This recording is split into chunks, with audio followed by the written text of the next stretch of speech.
calls. I'm here with James Farley as usual. Hi, James. Hello, David. You're not the other end of the phone this time. No. This is weird. Yeah, it is I can a bit hear odd. your voice clearly this time. It's quite exciting. I'm also here with Sean Bell of the Computer Game Show. Oh, sorry. Hello. We'll try that again. I'm here with Sean Bell of the Computer Game Show. Hello. Oh, that was too long of a gap. That was too long. The first you cut in, second time, too long of a gap, but we'll move on. And Matt Murray of the Computer Game Show. Hello. That's right. If you have stumbled across Star Calls and didn't know our history, Star Calls is essentially a side project that we put together as part of our Patreon for the Computer Game Show.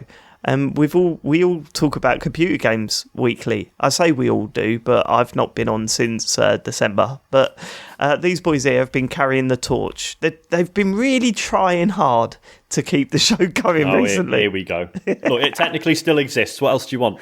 Well, I mean, you can't ask for anything more, can you? So it's good to have you boys on, because do you know what's interesting for me?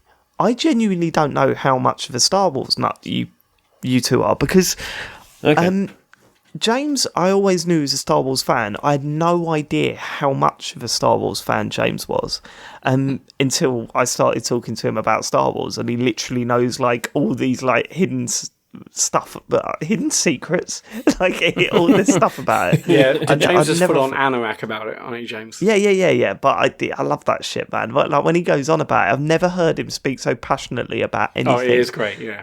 Yeah. So, Sean, let's start with you. Mm-hmm. How much of a Star Wars fan are you? Pretty bad, yeah.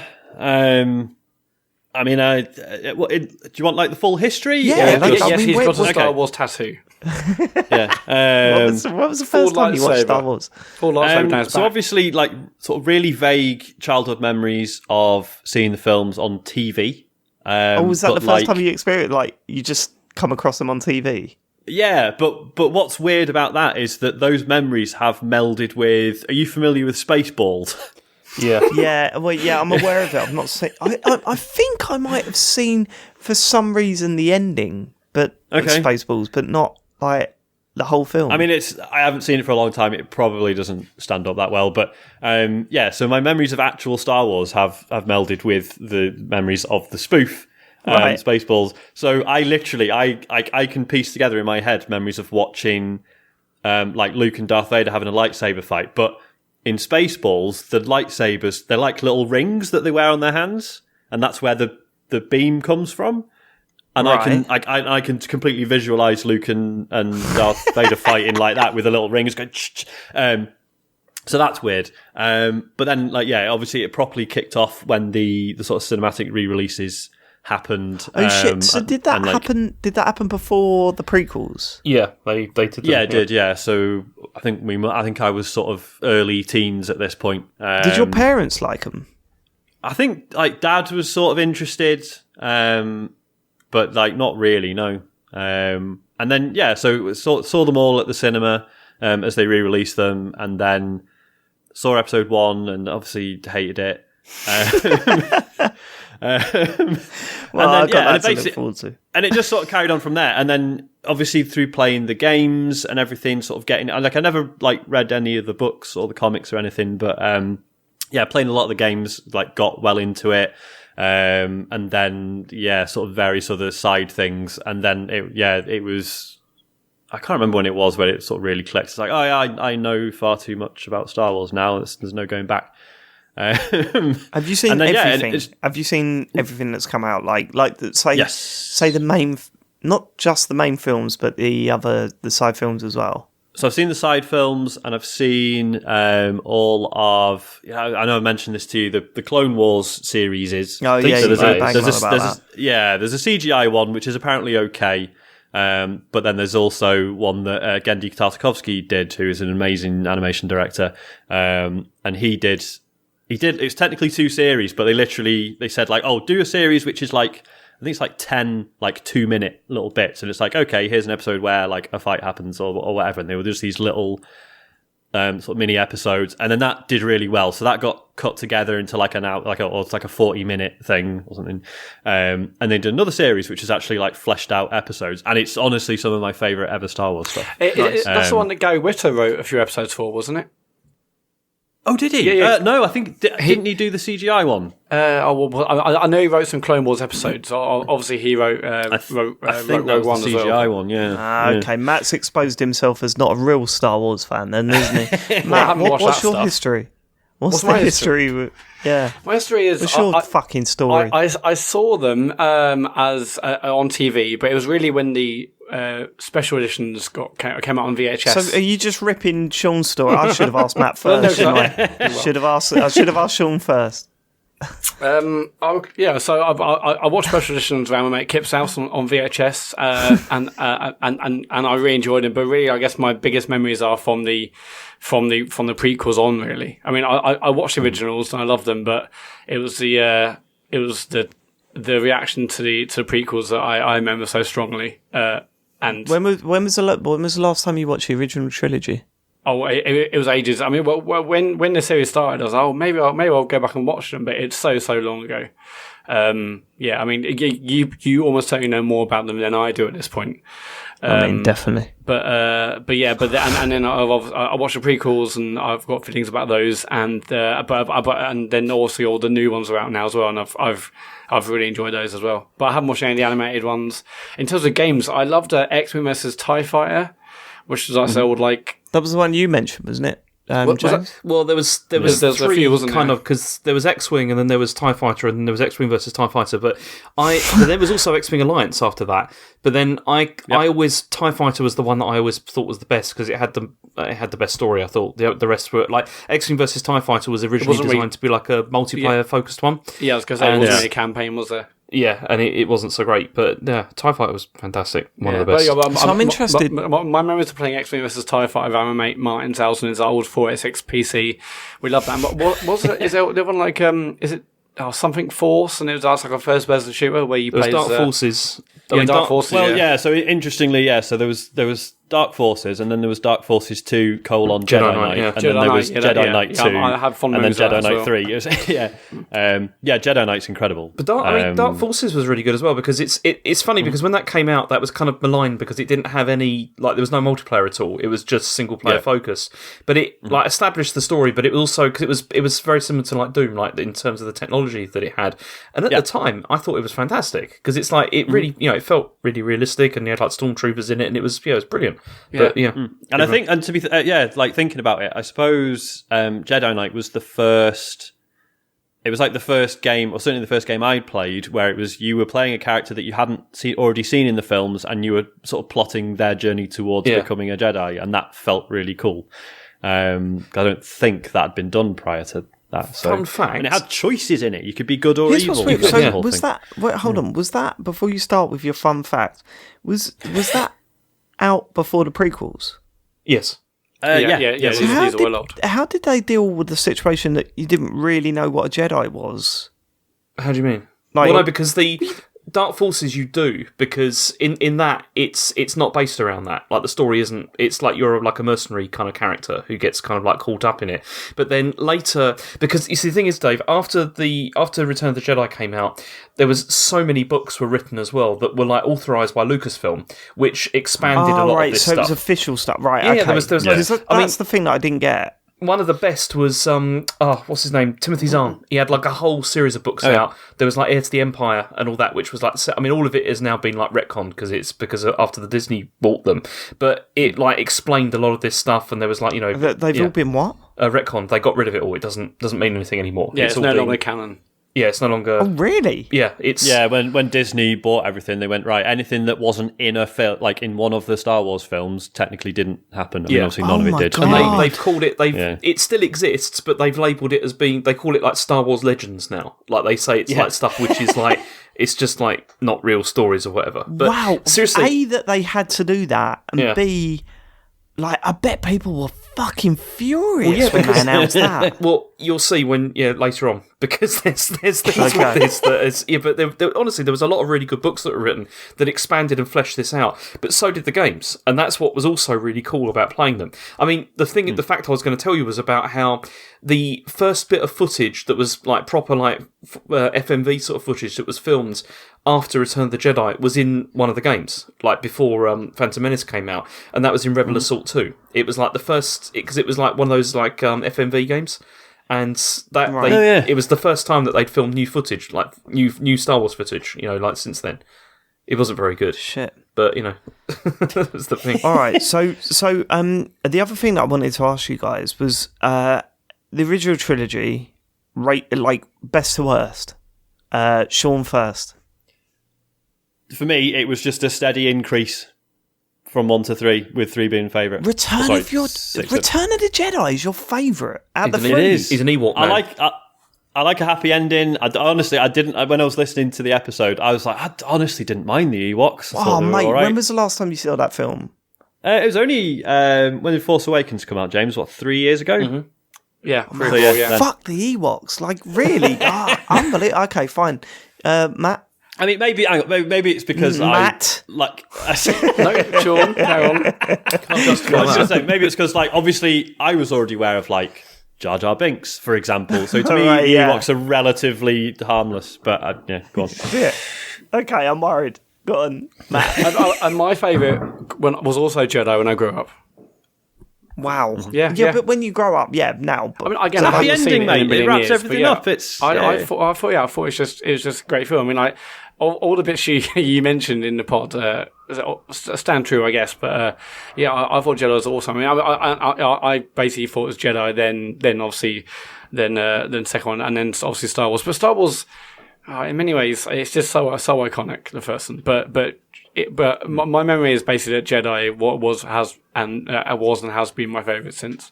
Man, I don't what's know your what's wrong with you official both. rundown, James? Yeah. What's your official rundown? Probably Empire, then A New Hope, and then Jedi. Fucking yes, that's what mine is. Like, bang on. Jedi is the weakest of the 3. Yeah, absolutely. Simply because there's 30 minutes of teddy bears kicking the shit out of elite stormtroopers. Like the Emperor's best men. We will send our best men. Fucking well, hell. if you come in with logic, sure, but... Okay, cool. I thought what might be a fun thing to do at this point is that if you remember my first call to you, James, you asked me to tell you what sort of stuff that I picked up from pop culture about Star Wars, and B, try and predict the plot of the 3 films. So I thought I'd play that back and we'd see how close I was, right? Because I've not heard this for a long time, so certainly not since at least Empire. I watched that. So should we play it? Yeah, I think you were a bit off. Are you ready? But we can. Yeah. Go on. Well, you kept saying, this is fascinating. I can't wait for you to watch the film. This is fascinating. So I'm guessing that I was way off. Here we go. So, what's your expectation from this? Like, what are you thinking is going to genuinely think I'm going to love them. Like, I do. I'm going into this thinking I'm genuinely going to love them. And well, that's first prediction. Yeah. That's a point for Dave. Yeah, well done.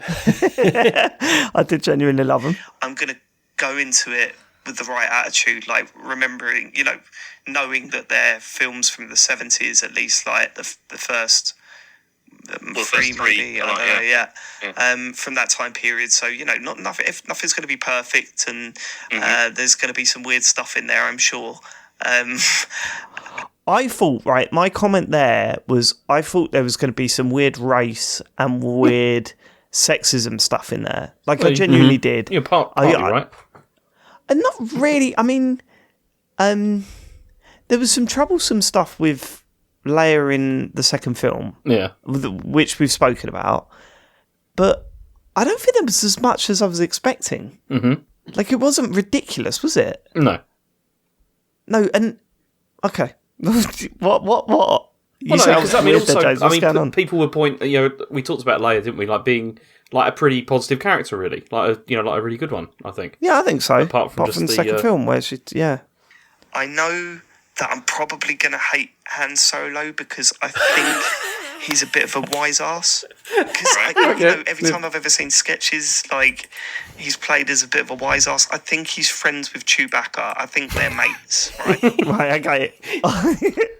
To be fair, we don't really know their relationship, do we? Like, it's just Han Solo walks around with the furry guy. Like, it's weird that they're just like, that's never even like discussed throughout the whole thing. Yeah. It's just like, it's like one of those guys. Are you inviting Han out tonight? Yeah, he's coming over. Yeah. Oh, he's going to bring Chewbacca with him. Well, obviously, yeah. Wherever he goes, he brings Chewbacca with him. Do you know what I mean? Yeah, it's weird, but yeah, I was surprised by how much I like that character. He's probably my favourite out of all of them. Yeah. Mm-hmm. What Han or Chewie? Han. Yeah, okay, yeah. Well, how about where's he rate for you, Matt and Sean? I mean, I enjoy his arc it's more or less like in the first film, but like generally speaking, the fact that obviously he's a bit of a drifter at the start. He's not necessarily a good guy. And obviously, I mean, it's partly because he wants to impress Leia, but obviously it turns out he's a rogue, but he's got a heart of gold, hasn't he? Yeah, but he never felt like that was his main purpose for joining that, like, whole adventure. Like, it wasn't like, oh, Leia, that's the only reason why I'm here. There was that sort of glimpse of, oh my God, I'm finding a purpose in what I'm doing. Yeah, exactly. And it is sort of, like I say, not that I do think he was a bad guy to begin with, but there is a weird sort of redemption arc in there. The fact that he goes from, as I say, just sort of being a freelancer to like actually being involved in the Rebel Alliance, and he holds a rank of some sort, doesn't he? By like Hoth, he's a general by this point. I think. Yeah, he's a general. That's right. He does. Yeah. And that's cool. I quite like that. He sort of finds sort of legitimacy. I guess. Then he still tries to just fuck off. Well, exactly. Yeah, he's still sort of. Yeah, like he gains that legitimacy, but still sort of operates by his own rulebook, I guess. It's good. Right, okay, let's see I always what's thought he was a cool character, but then, like, you know so much more about him now. What do you mean? Don't say anything, Matt. Huh? Don't say anything, because that's what I was going to say, but yeah, I think he's a great character. Yeah. So the character comes back then. Oh, for fuck's sake. Well, no, he got his own film, didn't he? You know that. What? There's one of the spin-off films is Solo. Okay, thanks. Right. Well, it came out last year. Did you not hear about it? No, I didn't give a shit about Star Wars last year. It's only been 3 weeks. I just assumed that you must hear about these things. I'll be honest with you. I have seen photos of Han Solo as an old man, so right. I'm aware that he comes back at some point. I didn't know he had his own film. Yeah, there's a whole film about him. Yeah, man. Origin story. It's good. Yeah, I don't know how I feel about that. I loved it. I don't know how I feel about it. Oh, okay. Well, it's a positive sign that you say that you loved it, because I don't know how I feel about it. Like, I kind of like the fact that we don't know anything about his past. I don't think it's entirely up to you. Okay, I don't think we should go too far down this road, because we're going to start really like riffing on this, and it's not good, because it will ruin where you're going. I trust you, James. Yeah. All right, okay, fine. Okay, here we go. Yeah. I have no idea how C3PO and R2D2 exist on any level. I don't know how they're part of the story, because I think they are. Well, I know they're robots. Like, you got the gold one and the little one that beeps, right?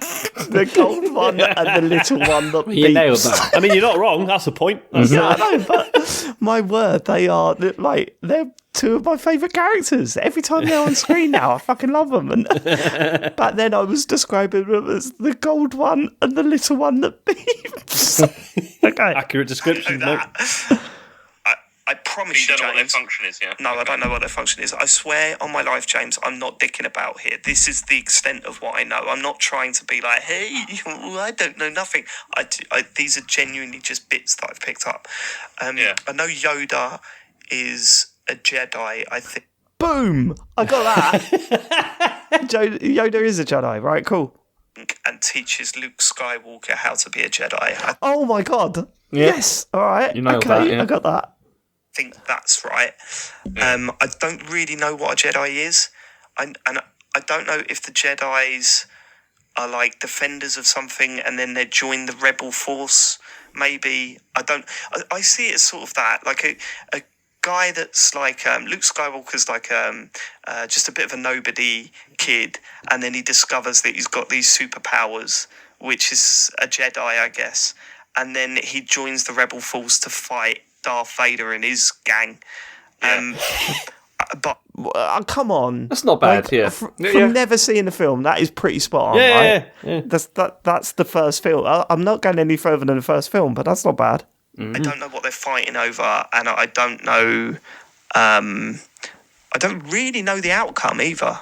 I'm assuming that there's a good outcome, and the Rebel forces will cheer at the end of maybe the third film. But I don't truly know the outcome.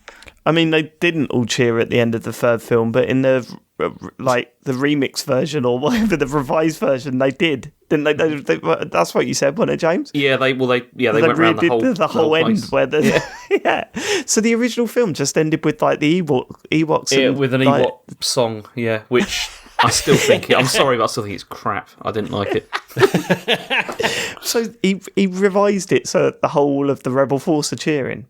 Yeah, he goes around to all the planets that you've seen, that you would have seen through like the prequel films and everything. It's like you see all of that.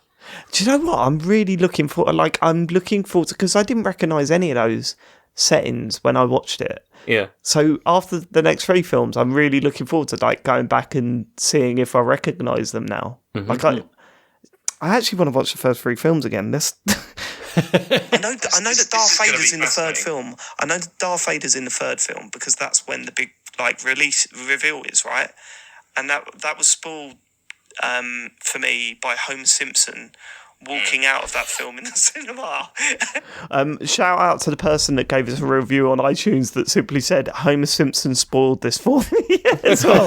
But I could not believe when I was watching Empire Strikes Back, I don't think we spoke about it at the time, but when it was leading up to the reveal of Darth Vader being Luke Skywalker's dad, I was like, oh my God, this is it. Like, I kind of recognised it from this is the moment. Parody things that I've seen, parody scenes that I've seen. But what was really weird is that I always thought that was in the third film, not the second. Yeah. So when it was happening, I was like, wait, is this the bit where it can't be, can it? And then Luke gets his arm lobbed off, which I didn't know about, and I was like, what the fuck is going on? And then that reveal happened. So I was wrong about that. Was there anything else that I said? And spoiling it for people in the queue. So that was the first time I remember hearing that. Don't know who Yoda is. Princess Leia, don't really know how she fits into the equation. I guess she's been stolen by someone. Jabba the Hutt, I know. I guess she's been stolen by someone. But I don't know if he's mates with Darth Vader or something. Okay. And I know that the first 3 films are loved. And the second... Okay, then we're getting into opinions. Yeah, apart from the Jabba the Hutt, Darth Vader thing, I thought it was pretty accurate. Yeah, he did really well, actually. Yeah, not bad. Yeah. And that's all from watching The Simpsons and... I mean, a quick note on that. I know we've talked about this before, but it's worth mentioning here. So I she did enjoy it. Made my wife watch all the Star Wars films prior to Force Awakens coming out because I was just too excited. I was like, I'm sorry, I need you to join me on this. So we had a really good time revisiting all the films. But imagine my surprise when Vader revealed that he's Luke's dad, and it turned out that my wife actually didn't know. Wow! Oh wow! Okay. And she was fully like, "What?" And because I wasn't even expecting her to react to it. So suddenly I was like, "What? What do you mean? What?" She's like, "He's his dad." I was like, "Yeah." Obviously, Dave, even you knew that, but somehow she completely missed. Toy Story 2. Yeah, I mean, she must have seen Toy Story 2. So many films have references to it. It's based on the most widely known twist in cinematic history, surely. Everyone knows that. Yeah, but not my wife, apparently. Wow. But I mean, it was incredible just getting to witness that being a surprise for someone. But then because I don't like remember not knowing that. Do you know what I mean? But that's the crazy thing, is that I guess because that was such a sort of focused on twist, none of the other twists were spoiled. Yeah. So I didn't know that Leia was the sister of Luke, so that was a big surprise. And I thought, that's the big surprise of the film. Know about that, Sean, or not? I can't remember. I don't think she's bothered, to be honest. I bet she didn't. I think to a lot of people, it's like, oh, all right, whatever. And then you say, oh, didn't they kiss? Okay. But I never got off with each other, I think was the phrase I used. I do really love that you weren't even aware of that twist, Dave. I thought that was a really great moment. No, I wasn't, and that was really good. But that didn't blow me away as much as Darth turning good at the end. Like, I had no idea, and then he started looking left and right and that, and I was like, whoa, here we go. And then he went, no. Yeah, he vocalised it. He went, no. And I was like, holy shit, how have I not seen that before? But you must have seen like the new meme. You must have seen that picture. But he's on his knees and just looking. Well, that's the image I've got in my head that we won't get onto. But yeah. Oh fucking hell! Don't. Yeah. No, hold on. Don't spoil the bit where he says no again. I think I might. I don't think that's too much of a spoiler. Yeah. So I mean, yeah. No, I've never seen anything referring to that before. And I guess because if you wanted to talk about a twist in Star Wars, then I guess the biggest twist was when Darth said, "Luke, I am your father," or whatever it is. And like since then, it's been the all other twists have sort of paled in comparison. So it wasn't really. This was a fun thing. So a general trend of me listening to the show has been like getting past a certain bit, thinking, "Oh, they didn't mention such and such a thing," and then I've gone and Googled it, and it turns out it's not true.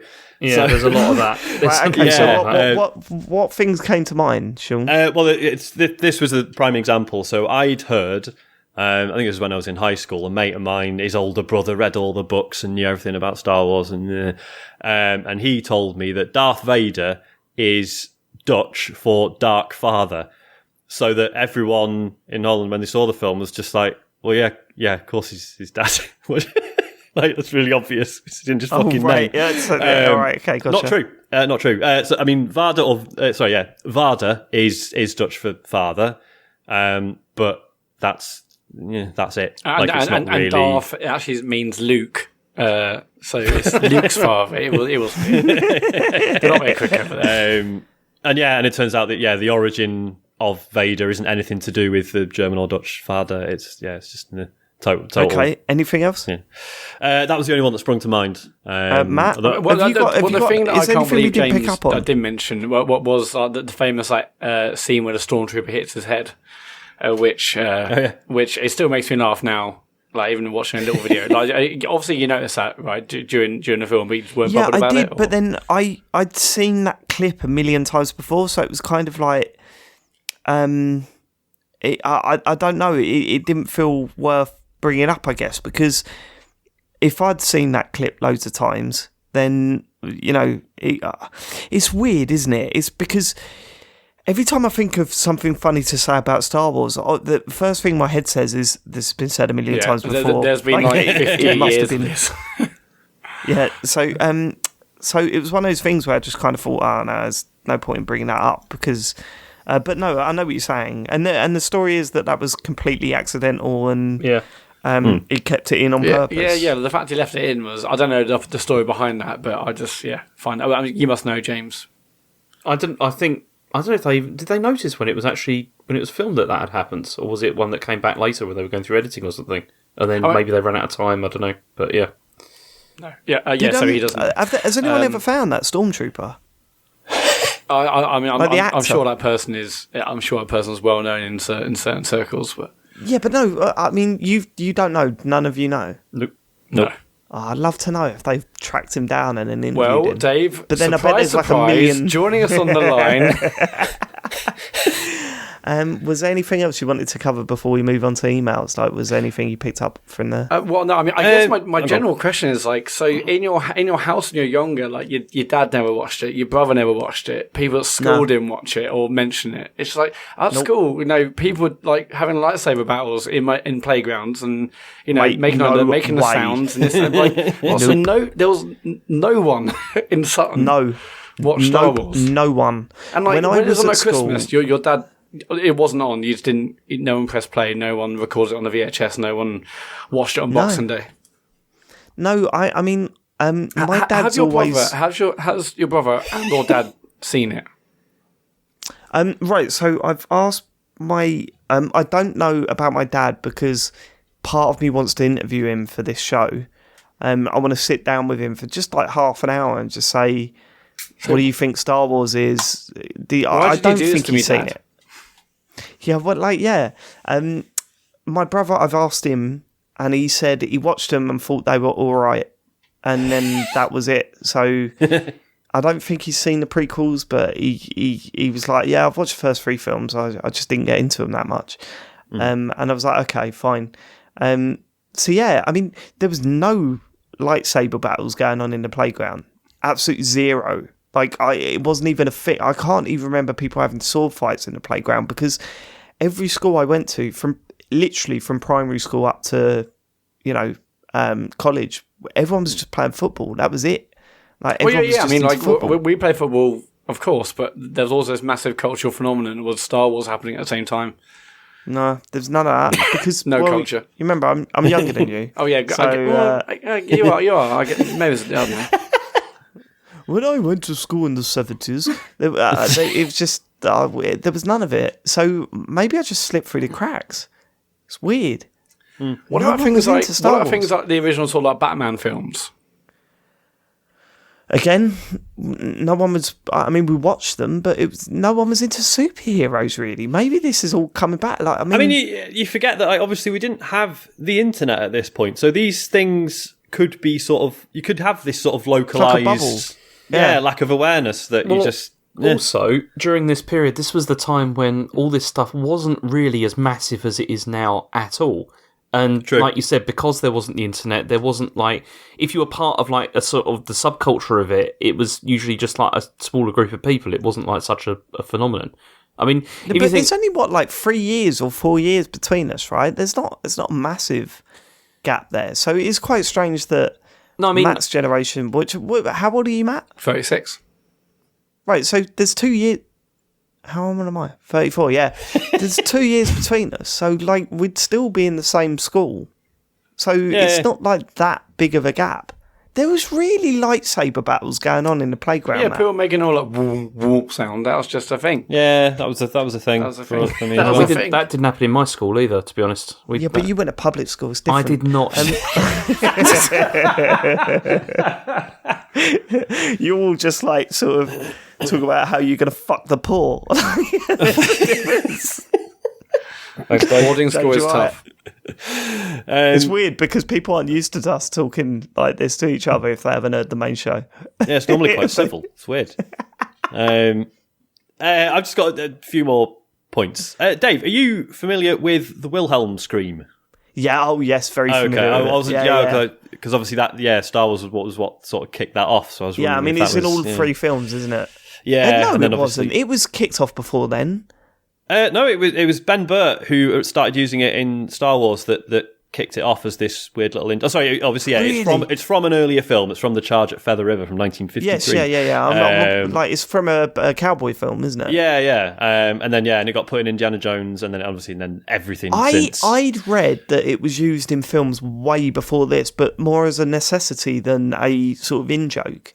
It's possible. Apparently, Ben Burt found the original recording labelled it was on a studio reel, and it was labelled "Man being eaten by alligator." So yeah, I mean, I guess it's possible. But it's not used in the stuff, film. But in the original, because I'm sure I've seen the original film. He gets hit by an arrow, doesn't he? Possibly, I can't remember. I'm pretty sure he does, because we learnt about it at college, and they were talking about, you know, sound effects and how they're used across, like there's a bank and all this that people pull from, and this Wilhelm scream, I think it had been used in a number of films. Yeah, I've just googled it here. It says the first film was in 1951 for Distant Drums. I don't know what that film is, but oh yeah, you're right. Yeah. So Chadwick Feather Road was actually the third film to use the effect. Okay, so yeah, it's been around even longer. Yeah, and then it sort of got brought into the mainstream, and now it's like fucking in everything, if you will. Yeah, so mainstream. But yeah, it was apparently it was Star Wars that started it off as this sort of running joke among sort of sound designers and directors, and because I think it's Empire, it's used like 2 or 3 times, isn't it? It's not just the once. And it's like traditionally, it's always been pointed out. It's just. You hear it in everything. It's ridiculous. Yeah, I know. And you can either turn your nose up, or I just give a little grin whenever I hear it now. Yeah. Like I see it in so many films, but yeah, I always give it a little grin every time I see it. Every time I hear it now. Yeah. Anything else? The other thing was just I don't know, it wasn't really touched upon in the show, but like I think it's just worth talking about the fact that a lot of people, rightly or wrongly, really bought into the philosophy of Jediism in general, and it's interesting going back to the original 3 films, because you kind of like it doesn't give you a huge amount this to go. Is it, not much to work with, I was about to say, but that's where it all comes from, the extended universe stuff. Like it's definitely all from that, like from all the books that were written, and like Jedi Academy. I mean, because based stuff. on what I've seen so far, there is because I know that there's that whole Jedi is its own religion and all this sort of stuff. I was going to say, you aware you aware of the census thing? Yeah. No, go on. So in the 2001 census, there was like this sort of campaign, if you will, to get people to put Jedi as their religion. Yeah, I remember that. Yeah, and it was and it was like if it reached a certain, rolling my eyes at the BBC website. And it was like, you know, supposedly if it reached a certain number, it had to be like officially recognised as a religion. Yeah, that's right. I'm guessing most people did it as a joke.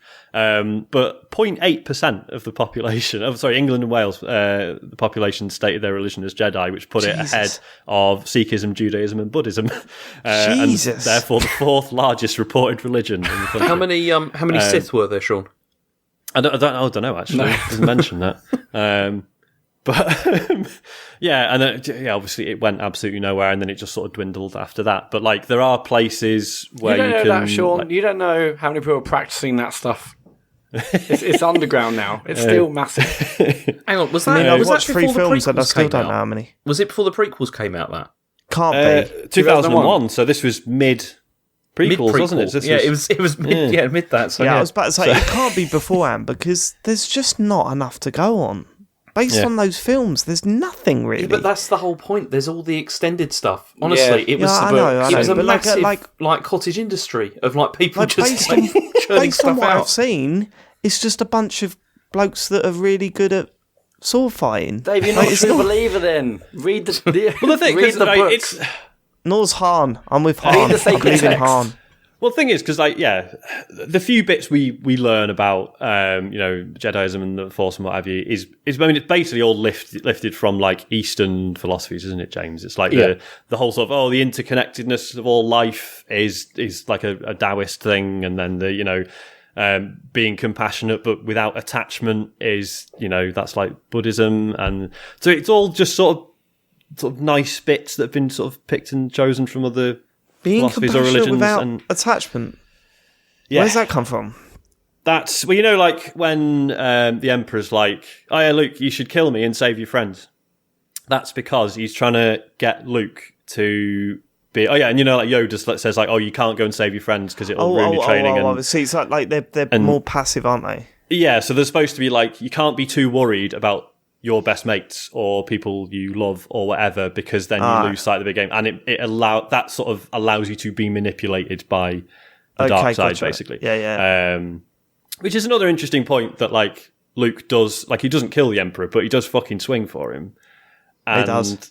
And so there was he lobs Darth's arm off. Oh yeah.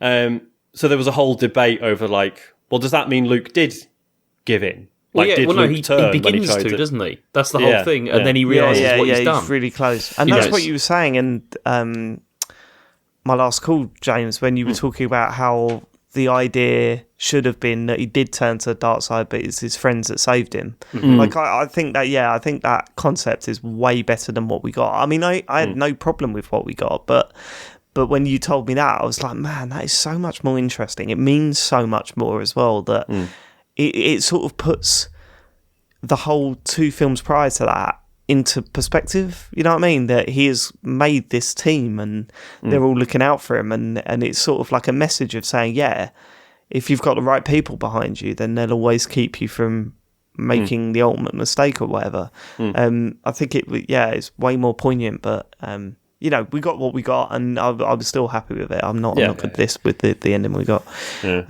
But yeah, no, I think that stuff is really interesting. It's just, I think because I've seen this at the age I have in such a condensed form, that it's hard for me to tap into that. You know what I mean? That whole, it doesn't take root in the same way. And because it's hard to. This is spread over 2 or 3 weeks. It's not. Yeah. I mean, it's not been most of my life. To be clear, some of these people are definitely mad. So in 2006, don't worry too much. I mean, this is straight from Wikipedia, but it's just worth reading out. On the 16th of November 2006, 2 Jedi delivered a protest letter to UN officials in recognition of the International Day for Tolerance. The letter requested that it be renamed to the UN Interstellar Day of Tolerance, citing the 2001 census showing 390,000 Jedi in England and Wales. Yeah, but they're taking a piss, though, aren't they? They ain't being serious. I don't know if they are. I think they might. I mean, people really like Star Wars, Dave. They really do. Right, okay. Okay, so one of the things that's sort of blown us away is the response we've had from people on Twitter and via the email and stuff. It's been pretty special. Like I you know, people seem way supportive. I was really worried going into this that I'd sound like a complete idiot.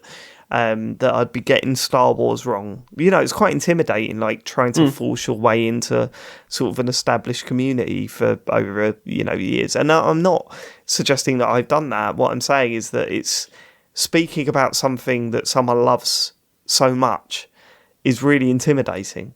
But we've had nothing but nice messages, have we, James? It's true. I mean, I've been amazed by this. I mean, you say you were worried. I was more worried, to be honest, because I've seen representing them, and then so you're just going to get loads of abuse from people about things totally. It's I was more concerned about that, but it's been mostly amazing though. I mean, I've been blown away by it as well. It's been fantastic. Nice one. So we asked for your questions, comments, and anything that you had to say about Star Wars that you wanted to just chuck on the show. So Matt, you've got everything with you. Do you want to take us through the emails? We've got a lot here. So some are feedback, some are questions, but we'll crack on. Daniel Hill starts us off. Hi chaps, as a massive lifelong Star Wars nerd, hearing someone experience the franchise for the first time has been fantastic. Dave's obvious enthusiasm for the films as he's viewed them has been infectious, and James's background info is a great addition and fills in the gaps that I think a lot of fans take for granted. I'm hoping someone does a Dan Crypt style animation where James is the disgruntled Yoda to Dave's slightly baffled Luke. It was interesting listening to the first episode and hearing what bits and pieces Dave had accumulated through pop culture osmosis before he'd even set eyes on A New Hope, and that he picked up more or less the main beats of the story. But of course, there were some great surprises along the way. Dave's reaction to Salacious Crumb was a definite highlight. Looking forward to hearing what Dave makes of the prequels. Personally, I wasn't a fan when I first watched them, and it wasn't until I'd seen the Clone Wars animated series in my early 30s that I got a proper appreciation for them. But someone coming to them fresh without a 20-year gap and all the expectation that was created, I'm sure it would be a wholly different experience. And Dave, if you haven't already, it's probably worth checking out the deleted scenes from A New Hope on YouTube. It gives a bit of context to Biggs, the X-Wing pilot with a moustache, and you'll get to see Luke wearing a hat that makes him look like he's on his way to Creamfields in the 90s. Really enjoying the pod, gents, and really glad that Dave's enjoying the movies. Have you seen those scenes, James? I have, yeah. I've seen them before. I've not seen them yet. Yeah. And like the only scene that I've seen that was not in, like, as we saw it in A New Hope was the one with the guy that was originally going to play Jabba. Yeah. You've seen that. You've seen that one, yeah. How would they have done that whole scene in Return of the Jedi if it was that guy? I mean, him just sitting on a chair or what? Like, it wouldn't have worked. But no, I've not seen that. I'd be interested to see that because it was one of those things that I pointed out that was weird when, what was his name? Biggs. Biggs, yeah. Yeah, like when he just turns up at the end of A New Hope and the version that I've seen, it was just so out of place. But no, yeah, I mean, he mentions Animation Dan on YouTube there. Definitely go and check him out. We did this is essentially a spiritual successor to our first series that we did for called Dark Calls, which was a Dark Souls version of what we're doing now. And Animation Dan did a couple of animations for those podcasts, and they're all on YouTube. So search his name because, my word, they're brilliant. Okay, cheers. Thanks for that. Those lovely comments. In terms of the prequels, I mean, I'm really interested to see what you think about the most recent ones, of course, but I'm fascinated to see what you think about the prequels because I can still. I feel like there's pressure on me to hate them. Well, yeah, I mean, I guess that's what people say, but you coming from a totally different viewpoint is going to be really interesting. I mean, I still genuinely remember the moment I walked out of cinema. With like the most crushing disappointment of my life at that point. It was really because I can't imagine you ever doing that. Which one? Well, the first one, and then the other two that preceded. But it's just like the hype, the expectation, the massive gap. Yeah, I mean, episode 1, I came out of disappointed, and then came round over the year. I don't think it's brilliant, but certainly don't dislike it as much as many people seem to. The second, I genuinely don't. I know I saw it at the cinema, but I remember nothing of it. I think I can't believe that because there's scenes in that that are unforgettable. I remember massive bits of that, unfortunately. but the third one, I thought was alright. I mean, maybe I think so. But I was like, you know. See, I knew you. That now we're crossing into when we knew each other. I knew you when that third sequel come out, I think, Matt. Okay, the third prequel, yeah. The third prequel. So what year was that? I have no idea. James, I'm sure you probably know. Not off the top of my head. Because I've known you since I was like 19, I think. 2006 maybe even 6 or 7. Right. Okay. So yeah, we were podcasting by then. Yeah. So yeah, I knew you by then because I remember you saying that it was really good the way it tied everything together. Yeah, and actually, I think actually the third one might be on TV in the last few. I think that's actually the one I've seen most recently. It might be on TV in the last few years, and I was like, it wasn't as bad as I remember. But the first one, I'm not even sure if I've seen The Phantom Menace again since that one time. But I do want to rewatch them when you watch them. Although I didn't do that for the original trilogy, I feel like I want to go back and see what it's like. The first one, have you got them? Exactly as James said, it's got some great moments. But oh my god, have you got copies of them, Matt? No, I don't have any DVDs. Oh, right, okay. Fuck that. Okay. Next question. Steve, go. I'm absolutely loving the series. Wonderful stuff, James and Dave. Dave, if you don't think too much about it, the next 3 films are just fine. Too many rabid fanboys making a lot of noise about it, really. I've been trying... that's not true. I've been trying to work out which TCGS member would be which Star Wars character. I got as far as Matt being 100% locked in as C-3PO. James is probably R2-D2. Dave is Han, but I can't pin down Sean. I mean, it's a toss-up between Luke Skywalker and an Ewok, I think. Well, it's more Ewok than Luke Skywalker, isn't it? Sure, you will go come on. Ewok. Is there a cleaner on the Death Star? Because, you know...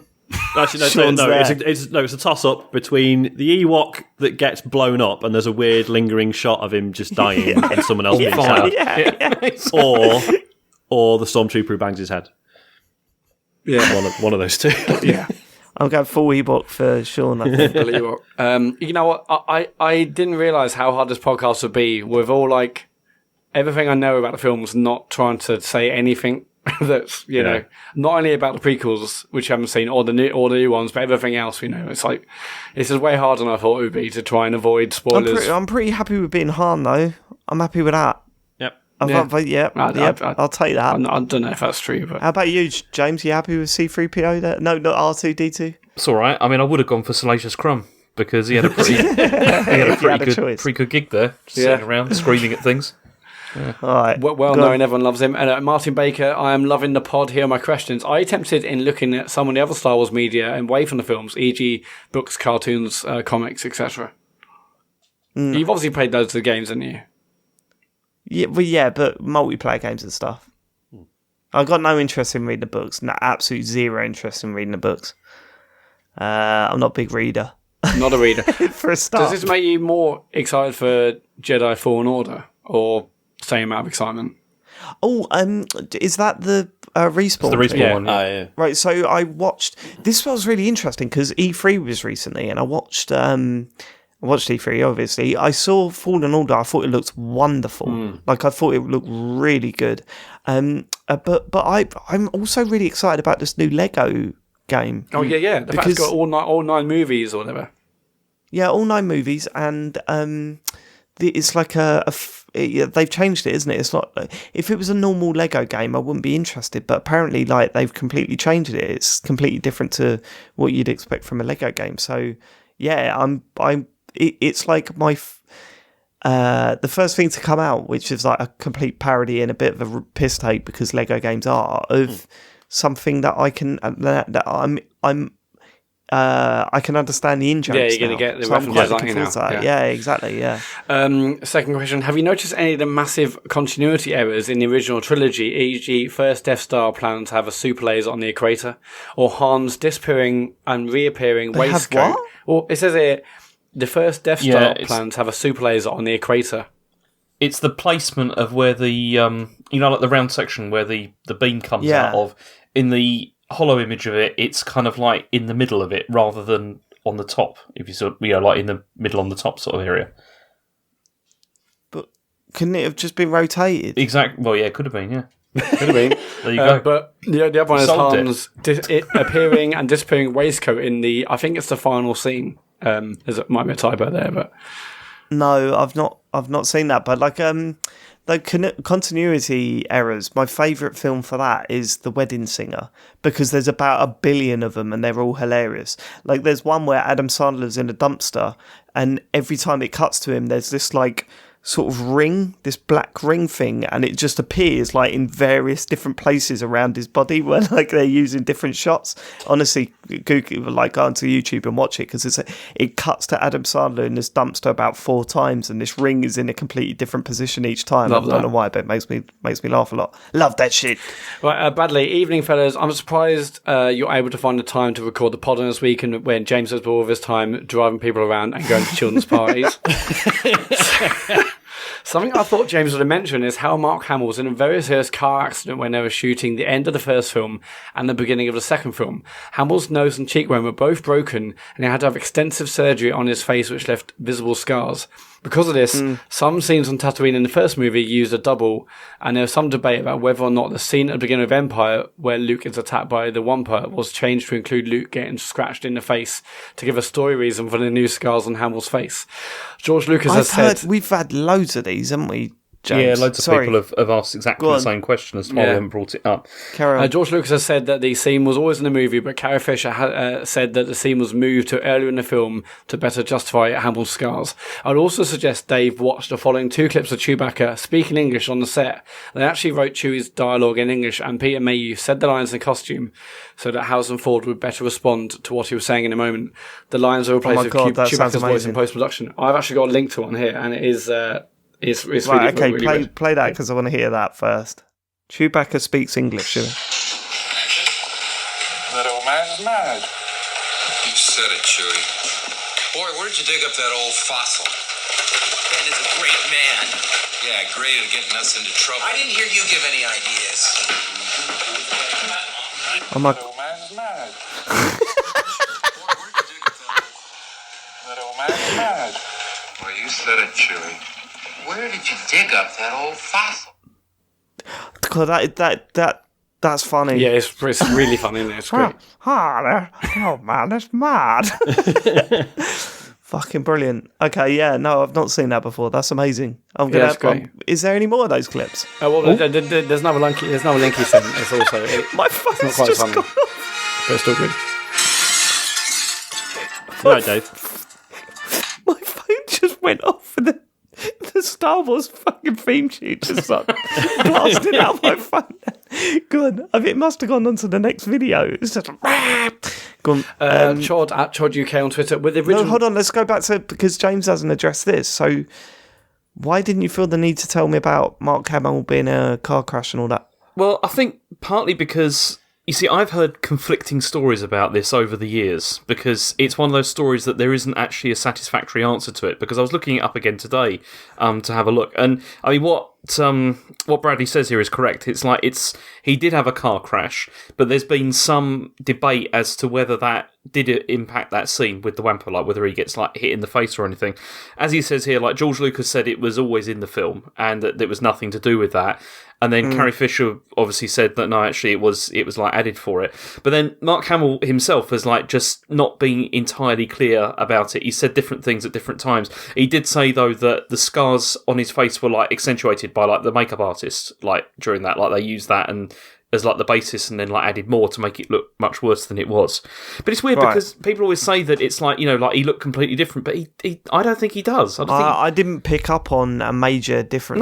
No, to be honest with you. That's one of the reasons why I didn't bring it up, because I just thought I don't really think it's that big of a deal. But yeah, some people seem to think it is. I don't know why. No, kind of agree with you there, James. Just quickly on Luke Skywalker conspiracies. James, are you familiar with Bigger Luke? No, what's this one? Oh my god. So apparently this came around in the 80s. Basically, I mean, Dave, just look it up when we finish because we could be here all night. Bigger Luke. It is a conspiracy that in some scenes, Luke Skywalker is slightly taller than in other scenes. And so the Luke, the shorter Luke is known as Luke Prime or normal Luke. Oh, that's hilarious. And the other one is known as Bigger Luke, and they've done this by comparing his height relative to Han Solo in every scene, and apparently he changes in height. Brilliant. And have a look. That's great. That is wonderful. Are you on board with that theory, Sean? It's complete nonsense, obviously. Such a shame. I fully subscribe to it. I haven't just heard about it. It sounds fantastic. You see, I also like looking this up, the comparison shot between Luke Prime and Bigger Luke, and there's nothing in it. They're pretty much exactly the same height. It's the like one with Lando's reaction to first seeing Luke is that Lando pulls like a confused face. And it's the caption is, what could possibly trigger such bewilderment in Lando but a sudden change in Luke's size mere seconds between viewings? Unbelievable. Oh god, I always used to think that Star Wars fans were like uber nerds, and I didn't want to talk to them, but it turns out they're brilliant. They're utterly brilliant. Go on. Oh god, that Bigger Luke stuff is great. I'm gonna read up something later. I mean, it's probably a wind up, but apparently obviously, it's been around for ages. I love it. Jordan Scott at a True Volk on Twitter. After watching the prequels, I would suggest that David watch Rogue One before watching The Force Awakens. The way it fits into saga is really interesting, and it's a decent war movie. I'm not doing that. I haven't heard about it. I haven't heard if that is a better way of doing it, but I would still just watch the. We're doing it in release order. We're doing it in release order because if we're going to start doing that, then we should have watched the prequels first, surely. Do you know what I mean? It doesn't make sense. We do it in release order. It's easier. I would watch the main ones in release order, and then if you fancy dipping into the others, go for it. I don't think there's anything that's like you need to see in between the other films. Wait, yeah, really. But we can't do that though, can we? Well, exactly. Well, yeah. One of them's not out. Yeah, that's what I'm saying. Yeah. We just do it in complete release order. Like I was under the impression we were doing all of these anyway. So it's your shout. Yeah, I'm trusting you, James. Like, okay, I do trust you. So James, so you're planning to do Rogue One and Solo sort of between? Yeah, well, I'm the new ones. Just doing them in release order. Like, so you've got Force Awakens, and then what was that next? It was Rogue One. Rogue One, yeah. So Rogue One and Solo, you could watch whenever. Honestly. Oh yeah, you absolutely have to watch them. Yeah. Okay. Yeah. All right. Cool. Chod at Chod UK. With the original trilogy being such an integral part of my own childhood, I'm so glad and somewhat relieved that David enjoyed it. Dave, do you think you'll be able to watch it again with your own kids at some point, and do you think they'll enjoy it? Yes, I will watch them again. No, I'm not convinced that Harry will like them. Really? Yeah, God knows with Charlie, he's not got a personality. He's a baby, but yeah, I'm not entirely convinced that Harry will love them, but I'll end up watching them again, definitely. So, and watching them with Harry is probably the best excuse to watch them again. So, yeah, I can see me watching them with him. I'm not entirely sure they'll like them. I mean, you could probably. He's got the anti. Yeah, he's like, what? And you're like, no, Star Wars, and he just hears silence. You know, it's just like, no, can't. What? I mean, you could probably, if you think he's not going to be sold on, the older ones sort of looking a bit ropey, relatively speaking, or whatever, then you could probably kick him off with episode 7 and go from there. But possibly, yeah. And then when he's a little bit older, no, you can't do that. That's a terrible idea. Because the thing is the original kids don't follow plots. The original trilogy doesn't look terrible anyway. Like we've established that over these last shows. The effects are rubbish. Yeah. It's like the CGI's ropey, isn't it, Dad? He's not going to say that. I just think it's like an action film. It's a weird one. Either way, my oldest son is 5 years old. I'm not letting him watch C-3PO burn bodies on a fire. Yeah, at that age. It's not family friendly at all. At all. James Swift Day. In regards to knowing the names of Salacious Crumb, Boba Fett, etc., most kids I knew didn't read the novels, but instead learnt them from the extensive range of Star Wars toys. I think that's such a good point. Wait, there was a Salacious Crumb toy. A lot of people toy. made, and yes, it's true. That is probably another good reason. But there was a Salacious Crumb toy. Well, Dave, there was toys for everything. Yeah, there was plastic action figures for every single person or thing related to. Right. Okay. So, what was the worst one? Like what? Oh, I don't know. What was the most tedious one? Like, there must have been one that was like, oh, Jesus Christ, was that actually in the film? Nothing sticking out. No, I mean, I didn't have any. I know that much, but no. I mean, you had no Star Wars toys. Huh? You had no Star Wars toys? No, although now I've got a Han and Leia downstairs, which Elodie plays with, so she knows the names of the characters. How'd you end up with them? I don't know. I have no idea how they're in the house. Matt, you ended up with them because you bought them. Well, maybe. I mean, I don't know. Anyway, they're in the house. So Leia and Han have been... That's very weird, Matt. Leia and Han have been... she was playing them from the age of 2. Anyway, but whatever. I don't remember buying these little things. That's all I'm saying. Okay. But yeah, but my memory of like going to Toys R Us and there's literally like an entire like aisle or two of every single Star Wars character in like little plastic wrappers. See, I don't know, Matt. You see, I dispute that as to whether that's a real memory. Because yes, James. The reason I dispute that is because the toy line that came out was mostly, it was like the 80s was when all that stuff came out, when you would have been too young to have seen most of that stuff. By the time it was like, that sort of stuff was around, would have been like the 90s. You'd have been too old, and they weren't making them at that point in the same sort of volume. I have that vision, but there's a million Star Wars toys.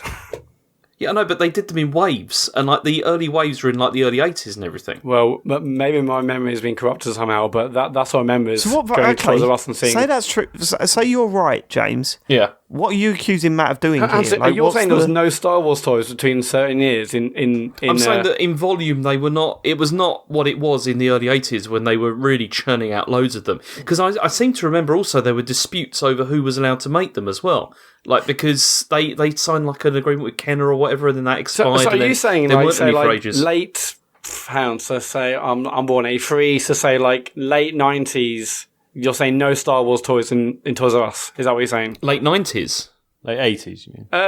No, because I was like, but I have like memories of like when I was like, I don't know, like 10 or so. So it'd be like 90s onwards. Are you saying no? I don't think there was that. I don't remember there being a lot of stuff at that time because that was the fallow period for Star Wars when there wasn't a lot around. There's no Star Wars toys in Toys R Us in the 90s. I mean, my memories of that era, it was all Teenage Mutant Ninja Turtles and Power Rangers. Yeah, of course, like He-Man, Turtles, Ghostbusters, that sort of stuff. But I don't know. It feels like Star Wars has been like in every toy shop. You sure you weren't in an antique shop, Matt? Oh yeah, it's probably that. Yeah, as a 10-year-old. Actually, this is Toys R Us. When I was very little, we had Star Wars toys, but they were all like hand-me-downs from other people. So we had like a knackered Millennium Falcon and stuff. I've just had a look. See, oh God, Matt's getting... I've just had a look. It says on Wikipedia, Matt Murray is completely wrong about his memories. Star Wars. See, it's in the main Star Wars wiki. It was in 1995 that Kenner relaunched like the whole thing because before that there hadn't been. James. Okay, so is that would have in been the 90s. Yeah, but how old were you being? You said you were like a child, like a young child when you saw Well, he said this. he was about 10. and he No, would- no, he no, would I have said been 10. 12, I was so- born He'd have been 83. 12. So maybe I was 12, but basically 95 is, that's a sort of era. Yeah, no, I'm with Matt You there. fucked it, James. No, I don't think I did, because I think you're saying that you were like 6 or 7 years old. didn't you're like say looking 6 at or these things 7. and I they said when I weren't was there. younger. Didn't say 6 or 7. He said You've when he just was had that in 10, your head. James, I'm You just sorry. made And also, that up, James. also the other point about that is you're saying there was rows and rows of it. It was a limited release as well, so Okay. you know. Fair enough. And it says here, not in Toys R Yeah, Us. it says here, just a limited release. Oh, 95. Well, you said you were 1, Matthew, so it doesn't count in the a main way. point is that during that period that you're talking about, it was the fallow period for Star Wars when there wasn't much coming Fallow out. period. I love he's named All that. I love that he's named it. Look, you just made that phrase up. Look, all I'm saying is that like 20 odd years ago, I remember there being Star Wars toys. Up yours. All right, fine. In the Disney films, do they talk of the fallow period? Yeah, but that's not even a new movie coming out in December. Star Wars, the fallow period. Oh, the trailer's Well, it's amazing. 2 hours of nothing happening. Yeah. I'm sweating now. Okay, right. Greg Shepherd. I'm so excited to hear what Dave thinks of the prequels, but I'd also love it if between episode 2 and 3 you got David to watch the Genndy Tartakovsky Clone Wars shorts that made between the films. Yes. The good 2D Clone Wars shorts, not the shit CGI Clone Wars series that was made later. Because the events of that directly and meaningfully tie into the plot of three, to the point where it's kind of required viewing to actually understand bits of episode 3. Then I you watch... assume you've seen these, James. Yeah, I've seen this. Yeah. Is it worth watching, really? Like, knowing me, is it worth watching those things? I don't think you'll like them. I mean, they're Do you short. reckon? Yeah, okay. I mean, as I mentioned, I'm a big fan. I don't know if it's required viewing. It certainly flashes out the period between episodes 2 and 3. But yeah, and I really like it. But I think it makes some of the ideas and everything a bit is there less like a gap disappointing. between 2 and 3 then? Is there like a massive gap between 2 and 3? not massive, just but assume it's these basically. were like- But obviously, the Clone Wars are going on. Obviously, hence the title. No, but so- obviously no. I've got no idea what the Clone Wars are. The only thing that I know is that Alec Guinness sort of mentions them at one point, and then that's it. So I think basically it's a relatively short space of time, but there's a lot going on because there's a war on. So yeah, it's not like We don't get to see that in the prequels. you see bits of it, but yeah, there is okay. a bit of a time skip. We're going yeah. too far here. Yeah.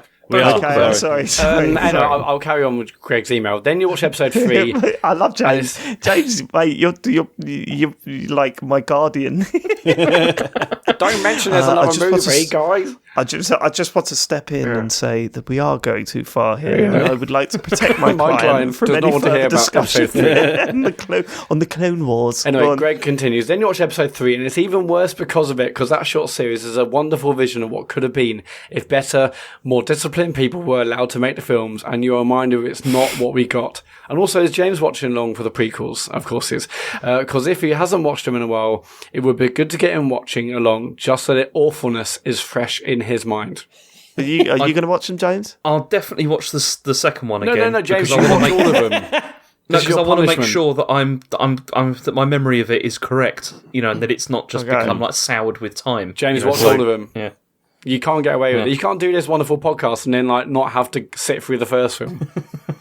That's your punishment. I just watched the one that's okay. Colin Miller has emailed in.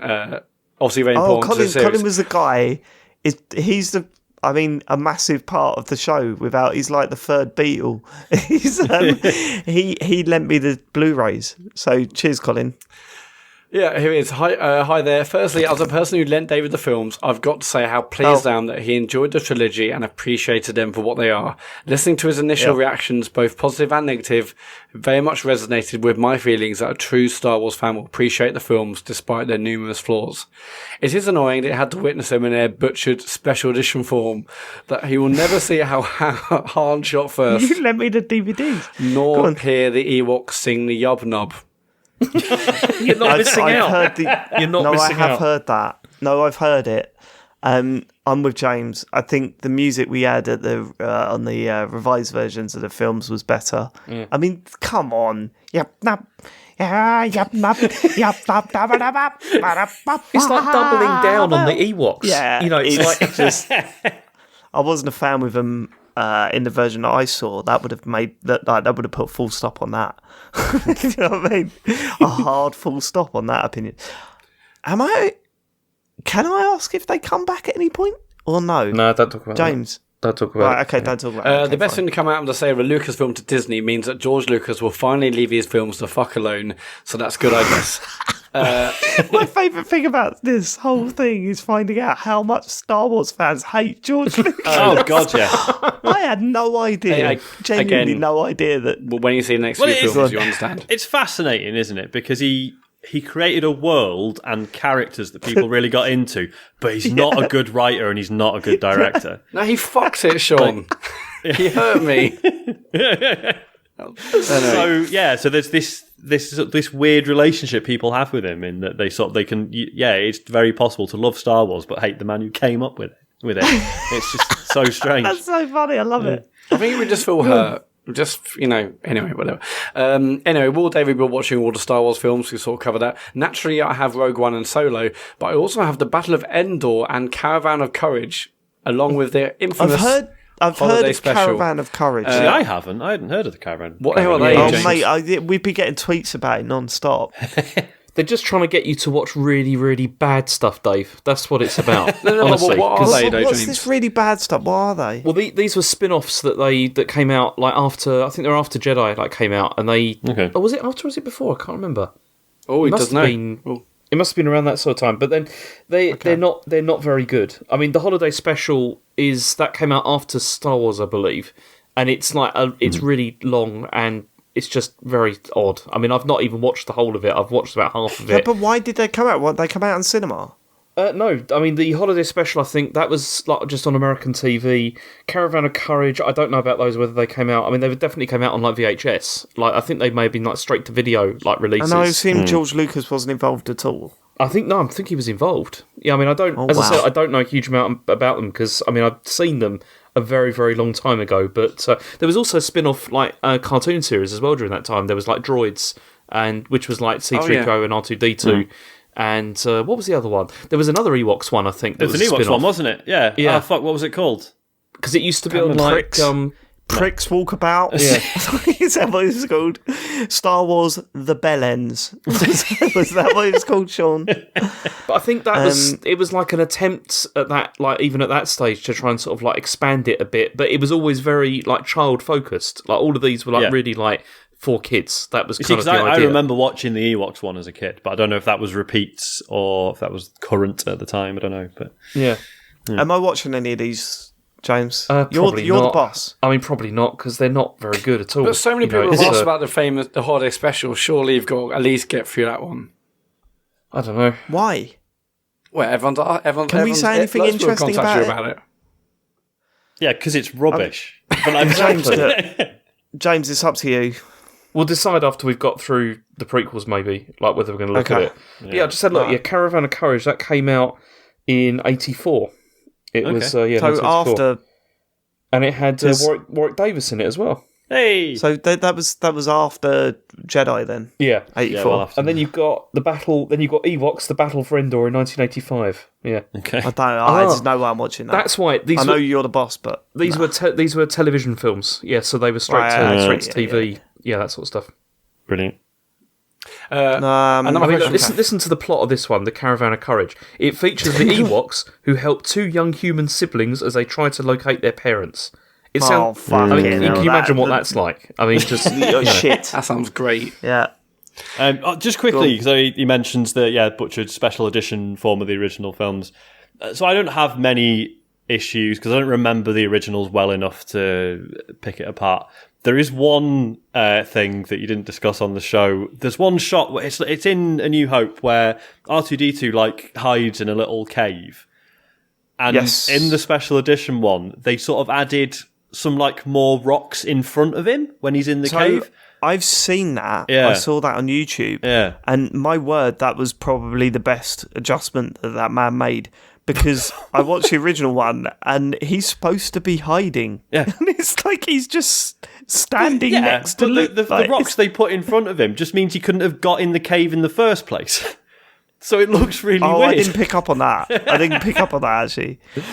But I mean, Jesus Christ, when I saw the first one, I was like, R2, you're not hiding at all there, mate. Like, I mean, it's like my 4-year-old, well, he's 5 now, but like when he was 4, when he was playing hide and seek and he was standing behind some curtains with his feet poking out from the bottom of it, and you're just, and laughing at the same the funny time. thing in it is when they're sitting there laughing, and it's like, yeah.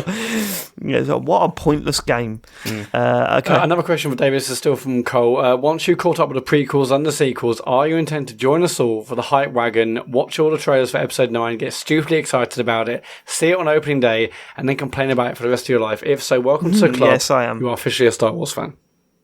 Yes, I know. I'm bang up for that. James, have you got a ritual for watching these films? You mean going to the cinema and watching them? Yeah, like, do you go with someone every time? Or No, I don't actually. I usually end up going on my own, to be honest. Excellent. What We'll usually go happens. together. I was going to say, watch that film together. we do that. Yeah. Oh, but James, this is going to mean we're not going to have a post-Star Wars film phone call. That's true. You've taken my Star Wars friend, David. I still remember that phone call when I rang you after Force Awakens. You can still call him. Grant at Greaston on Twitter. What is Dave's theory on the Force and where it comes from? Well, I think it's a religious thing, isn't it? Because like Han Solo talks about how he doesn't believe in it, and it's sort of parodying, religious belief and stuff. So, and you had, as you mentioned, that whole everyone put Jedi down as their religion and stuff.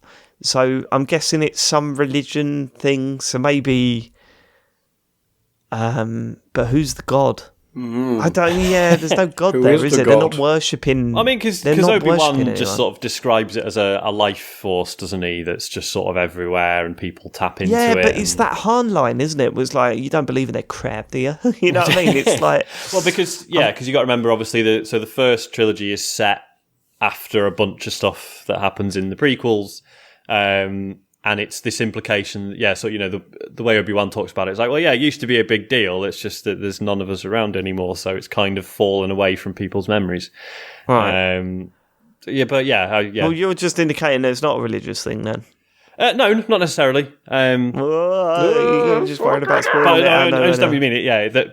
Essentially, it's like, well, say, there was a film that was about Christianity and people not believing it, and then there was another set of films set in the same world that were literally JC about... was just like rocking about, going, "Yeah, what's up?" Basically, yeah. Bam. Shimmy Hill on Twitter. I love listening to these. Great to hear someone go through the films that defined my youth and still impact the love of my film my love of films to this day. As teenagers, we always called Return of the Jedi Disney Star Wars. But where do the films feature in your favorite films ever list? Oh, I mean, look, I've enjoyed these films, but yeah, I mean, they're not anywhere near my favourite films of all time. Yeah. I think Empire Strikes Back is fucking wonderful. But there was no chance that it would feature in my, say top 10, top 20 list. But I mean, it's way closer than I ever thought it would be. It's just, I think I can't sit and watch these 3 films in the past 2 weeks and for them to suddenly spring into films that I've sort of held in my heart for, 10, 20 years. They didn't really have a chance. And there's every chance that, over the years they might slip in there. But right now, it's too early to put them anywhere near my favourite films of all time. Because it's the universe in general that people buy into so much, isn't it? Exactly. My favourite film of all time. It's not necessarily my favourite film of all time, but when people ask, "What's your favourite film of all time?" my sort of stock answer is Reservoir Dogs. I think that film is just a masterpiece.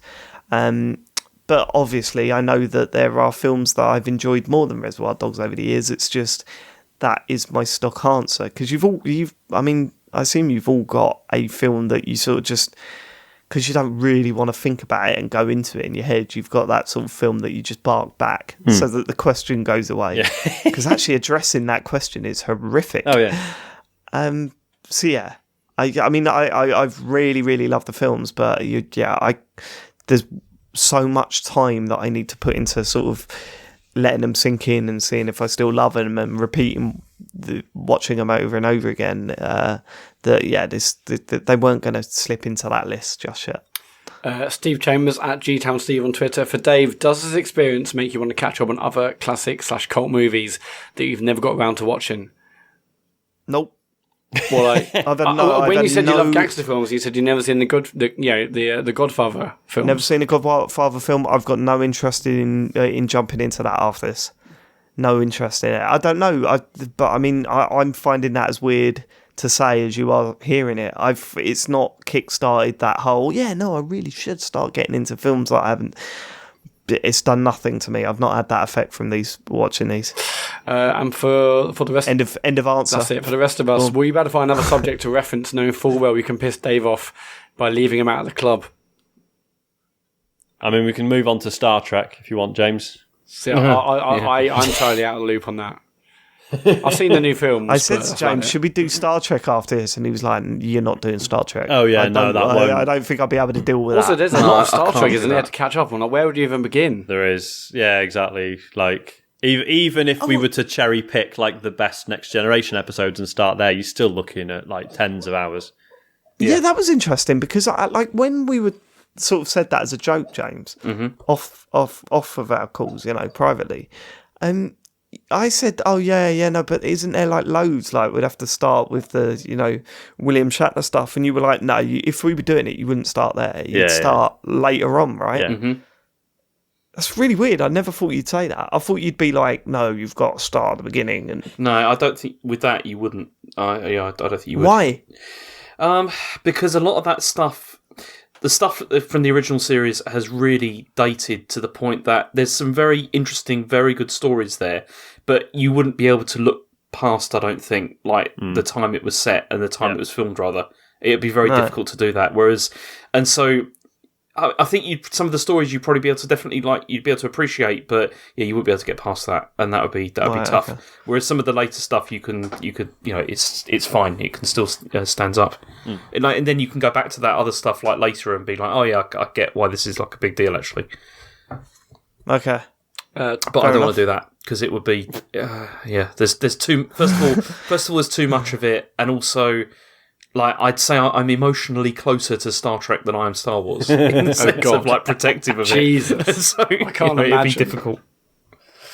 Yeah. I can't believe I'm calling a Trekkie to talk about Star Wars.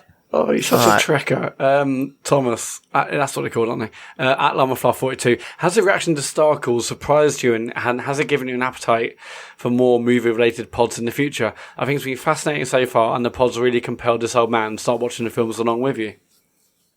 Yeah, we sort of mentioned that. Like, it's blown me away, and I'm surprised by how many people have said to James that he's done a really good job in representing Star Wars fans, and that is not a diss on James. That is more of a I thought people would be furious at him for saying the wrong thing over and over again, but people have been quite positive about your role on the show, James. Yeah, I've been pleased about that because I was really expecting a lot of abuse. So yeah, I was literally expecting. I said to you, didn't I? I think a couple of hundred people will listen to this, and that'll be it, and I'll be happy with that. But fucking hell, it's blown that target out of the water. Mm-hmm. So it's been quite exciting.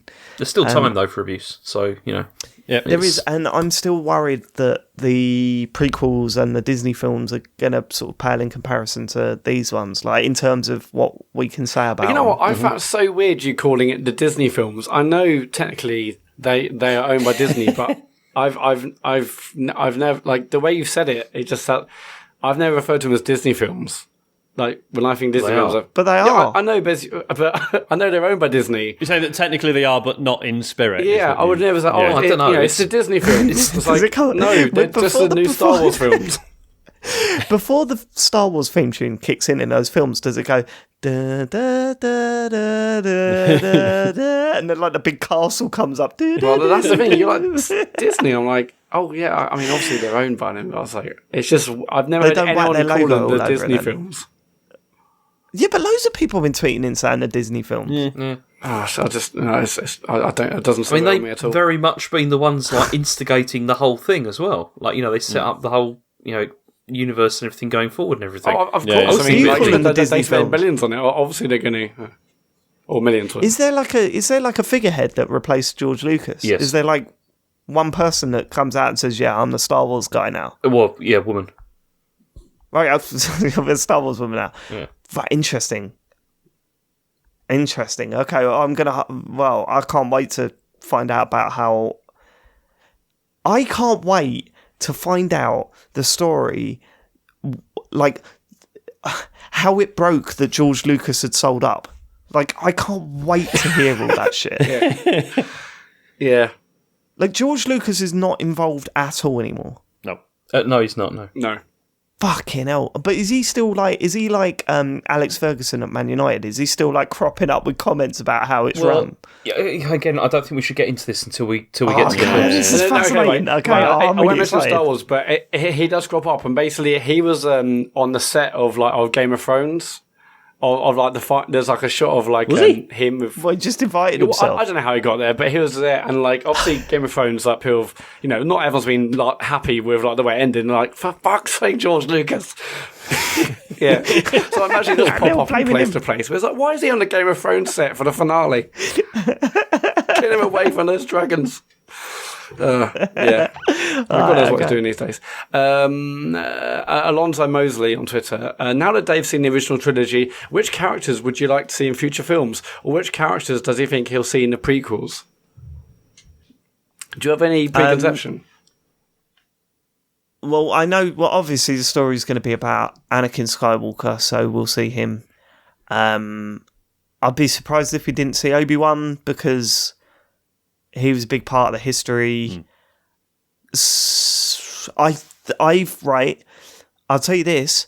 I know that C-3PO's in it because I've seen him without the gold stuff. Without he's gold. just like a bit, like he's in parts or whatever. I remember that from the promotional material when Phantom Menace comes out. He's like half built or something, and R2-D2's with him. So I remember that.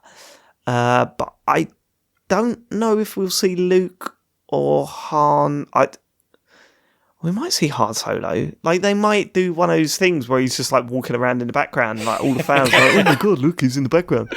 But I don't know. I don't know how far we're going back. No. So I'm not too sure. Yeah. I'll leave that as my answer. Yeah, I can't wait. We'll end this on the end on Sean Thomas at Sean S. Thomas on Twitter. For the next show, I'd love you guys to explain to David what the 15-year gap was like between Return of the Jedi and The Phantom Menace, and what that was like for Star Wars fans. The holiday special, Ewok films, droids, novels, Micro Machines toys, rumours, hit and miss games, the general sad Micro decline. Machine toys. I mean, Micro Machine toys. Yeah, were there was they? a line of those as well. well, actually, Did James, you I've have them, just checked, and Hasbro didn't actually release them until you were -4. So that doesn't. Yeah. So by the sounds of it, James is more aware of this gap than you two, right? I mean, I Because was you aware of the watched it on gap. TV. Well, yeah, and because then- this is what Sean Thomas describes as the general sad decline. Like that was Star Wars to Yeah. me growing up for the most part. It was all the side stuff. I mean, yeah, so like the Ewok cartoon and the toys and the games. Like initially, that was probably more like the bulk of my experience of Star Wars until like properly rewatching. That's basically all we had. Yeah. So to me, it didn't seem like a decline. It was just stuff, and it was pretty cool. There was a lot of good stuff, but it wasn't like during the 90s, like the early 90s, it didn't feel like it was like one of the biggest franchises anymore at that stage. I didn't feel like I felt like it was something that obviously had like a massive like fan base and everything, but it wasn't like really active at Massive that time, fan apart base, from and yet these- the aisles in Toys R Us were fucking empty. Not one single toy was in that store. I mean, Massive fan base. I can't even imagine what it must have been like. So like, imagine, for example, so like Avengers Endgame came out a few months ago, whatever. say they just stopped, no more superhero films. Yeah. And then in what, 10, 20 years, we're still getting weird little spin-offs of it. You'd be like, come on, like, are you doing more or not? Or just either let it die or do something proper. It must have been so strange that it was just kind of... I suppose the closest thing that I can relate to this is Half-Life 3. Yeah. Because, the two games come out, they were like... They blew people away, everyone was talking about them, they were massive. And ever since, people are like, Half-Life 3, when's that coming out? And then that died down to a bit of a meme. It was a bit of a joke that it was never going to come out. And yeah, I think... Yeah, and it's like, and obviously we had Portal, we had the Half-Life 2 episodes. Yeah. And we had, Portal Bridge Constructor. And the thing is, though, that's even less satisfying than Star Wars, because at least with like Return of the Jedi, you've got a concluding point to it. True, where you can just say, okay, we're done with this, this part of the story. Half-Life, what happened there? Like, they did all those episodes, and then... Something about a boat. That was it, wasn't it? There was something about a boat in there or some shit. There was going to be, yeah.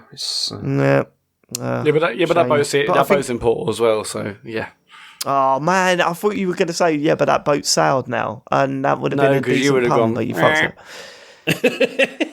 Okay, right. Well, I think that's enough for the roundtable. I'm sure we'll do another one again before the end of this series. As I've said before, this is something that we're doing on the side of our main show. The main show is the Computer Game Show, and you can find out more information on us at thecomputergameshow.com. And if you search the Computer Game Show on whatever you're listening to this on, so Spotify, Apple Podcasts, anything on Android, search the Computer Game Show. It's a weekly podcast currently that hosted by Sean, Matt and James, and I'm sure I'll be back at some point. So check us out on what we do as a sort of main thrust of the week. But I just want to say, anyone that, because we don't get to talk to you directly, but anyone that's listened and supported Star Calls over the past few weeks, thanks so much. It's been a real buzz to do, and I mean, there's every chance that I would have called James after every Star Wars films just privately, but recording them and putting them on the internet and hearing that people are enjoying listening to them has been quite a thrill. So yeah, and Sean, Matt, thanks for coming on. That's right. It's really interesting to hear your side of it. Well, I don't think we will ever know that if there were shelves full of Star Wars toys in Toys R Us in 1995, but hopefully plenty of people. If anyone from Toys R Us is listening, or used to work at a toy store in Britain in the 90s at all, please let us know. Please. Yeah, sorry, I lost my job because they said there was no Star Wars toys for sale, so you might as well. I was lead Star Wars shelf stacker. I was in charge of Star Wars, and then although it was a massive franchise, they said there's just no toys, so you might as well shoot off early. James really sounds angry with you, Matt. You know when James is angry when he just goes quiet. No, it's because it's like 11:20. That's a good point. James. Yeah. I'll give you a call next week, mate. I'm looking forward to